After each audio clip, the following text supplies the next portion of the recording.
Yo, what is up, y'all? My name is Devin, and today we're going to be breaking down some tough pills for the FTM homies to swallow. A lot of us may have, specific viewpoints that are maybe outdated. I've noticed some things that can be seen as almost toxic and, unhelpful to the community as a whole. But before I get into that, if you're new here, new as in not subscribed, press that button down below to help my channel grow. If you are interested in one-on-one coaching, a custom meal plan, or a custom training plan, feel free to email me, or you can just check out my website, which is going to be linked down below. Now, let's go ahead and get into the video. The number one tough pill to swallow, and this is going to be pointed a little bit more at my homies who are not yet on testosterone, who plan on going on testosterone, or are in the beginning stages of their testosterone journey. Testosterone is not going to fix everything. I remember when I first began T, and when I was just waiting so long to start, I had to wait, I think 2 years. Like, I came out at 18 and I had to start T at 20. So imagine those years where I was like, oh, when I get on T, everything's going to be better. This is going to be better. That's going to be better. I thought that it was going to be like the magic fix to everything, right? And then I was just going to be happy all the time. Every morning it was going to be sunshine and rainbows. And unfortunately, that wasn't the case, because even being on testosterone, life is going to throw you curveballs. There's going to be issues. You're going to have low self-esteem days. You might even still have dysphoria. So remember that testosterone is not going to fix everything. And this kind of leads into my next point, which is testosterone is not going to smooth over any issues that you have in terms of like trauma, any stuff like that, where you're like, oh, well, I'm depressed, but when I start testosterone, it will get better. That could be the case.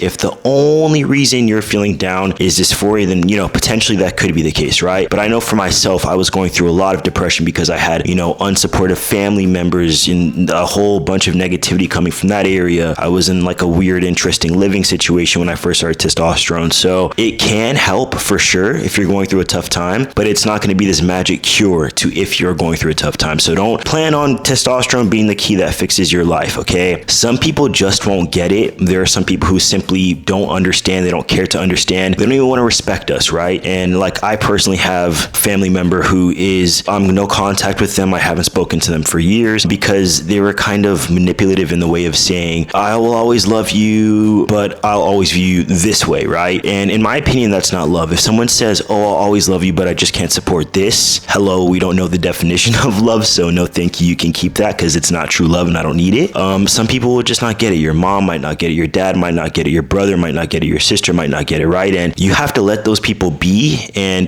sometimes people come around, right? Sometimes I've heard stories of like years later, parents come around and they understand and it's all love, and that's amazing, right? And that's up to you if you want to leave that door open for them. But what I also suggest is like respecting your boundaries, respecting the standards that you have for yourself. And if someone is blatantly telling you they're not putting effort towards respecting your identity, respecting who you are, I personally would not leave a door open for them, because in my opinion, and I know obviously I'm fucking trans, right? But I don't think it's that hard to just tell someone, yeah, I will work on the correct pronouns. And I feel like a lot of parents or people who are in your life for a long time will make the excuse of, oh, well, I've just known you for so long. It's so hard. And it's like, really, if you cared, I don't think it would be that hard, right? So kind of assess that situation, see what matters to you. I know some people who are totally fine with family members calling them their old names and the wrong pronouns and everything like that. So it comes down to what matters most to you. But I personally am not taking that. It's just not giving what I needed to give. Oh man, this is a topic that I touched on a little bit when I made my Buck Angel video, when I made my LGB and red pill brain rot video. There is no right way to be trans. And I know, especially for us trans mask people, and I know there's probably a whole trans femme side of it as well, but a lot of us get caught up in the binary and being as masculine and as cis-passing as possible. And obviously that is me, right? I'm binary. I'm a fucking dude. I'm cis-passing. I'm all of the things, right? But I don't think that's how every other trans guy or trans masculine person has to represent their identity. And there are people like, Buck Angel or whatever the case may be, who are trans medicalists. I don't know what the proper terminology of it is. I honestly don't care, because it doesn't take up real estate in my mind. But people who feel like there's only one right way to be trans, right? You have to get top surgery. You have to start testosterone. You have to do all of these things to conform to society standards of what gender should look like and how gender should be performed. And I'm not here for that, because honestly, at the end of the day, it's kind of like you are perpetuating the standards that made you unhappy in the first place. I don't think that we should have to conform super duper hard. Like, this is not me conforming, right? This is me doing what feels most natural to me. And I definitely went through many stages throughout my transition of redefining what my masculinity meant. At a certain point, if you watch some of my old videos, I'm doing entirely too much. I'm being like a macho man. I'm cursing a lot. I'm just doing a lot, right? And that's because at that point in my life, that is what I felt like was natural to me. I felt like that's how my true self wanted to be represented. And for what it's worth, I was was also like young. I was like 20 years old, which is honestly a baby. So I've just really sat with and thought about what it means for me to be masculine, what it means for me to be a dude, what that looks like, and how at the end of the day, it doesn't really matter as long as I'm happy. And I would hope that if you're watching this video,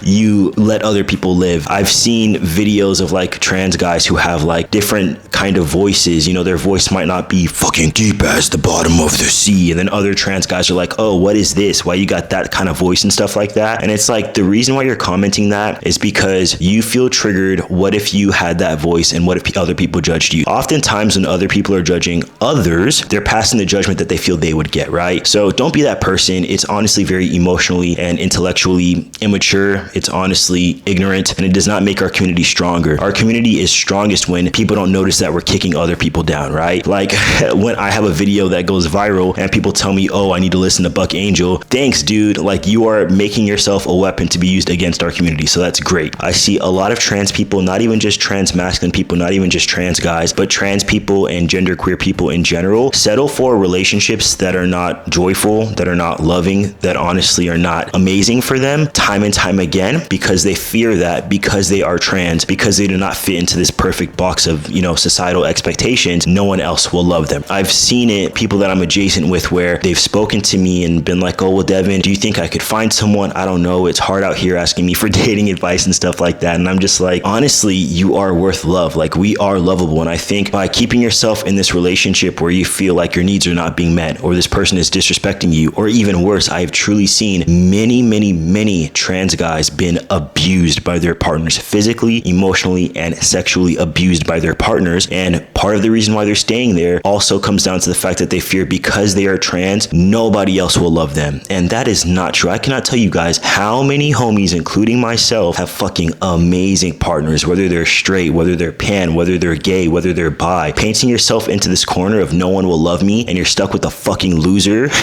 you're blocking yourself from receiving true love, that somebody else could come in and love you for everything you are and not make it seem like, oh, I don't know if I can get past you being trans. Like, never in my fucking life, bro. You know, never would I accept that. And I don't think that any of us should have to accept that, right? I've seen people choose themselves over their marriages. I've seen people choose themselves over parents. I chose myself over some of my family. At the end of the day, it's like that corny quote from the whole airplane situation. Like, you have to put your mask on before you can put anybody else's mask on. And if, for example, someone's dysphoria is so bad that they're thinking of ending their lives and their partner is like, oh, but I just really prefer you stay a female. Please, can you please? Like, no, bitch, I want to kill myself.